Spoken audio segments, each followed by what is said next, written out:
You prayed and believed your whole life, and here you are.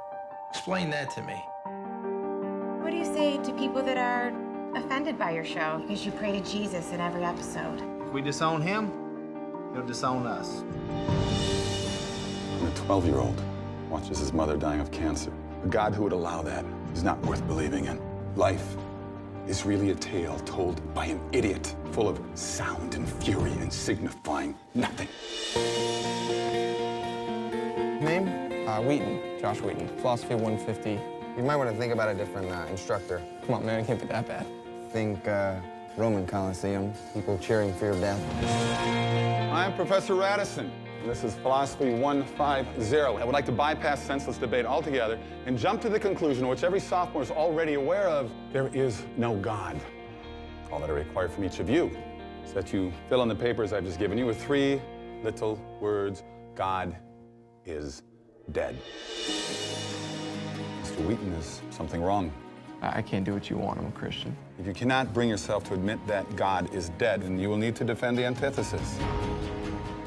Think of Jesus as my friend. You think Jesus is God? I don't want to disappoint him. So your acceptance of this challenge may be the only meaningful exposure to God and Jesus they'll ever have. See, to me, he's not dead.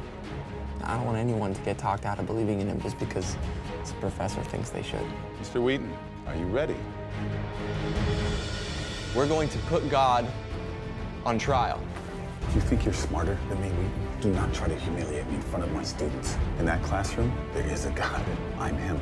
This experiment is over. You get to decide who the most important person in your life is. Me, Professor Radisson. But I have to do this thing. Like it's something that God wants me to do. I can't just turn away from it. You just want to ensnare them in your primitive superstition. What I want is for them to make their own choice. That's what God wants. You have no idea how much I'm going to enjoy failing you. Yeah, but who are you really looking to fail? Me or God?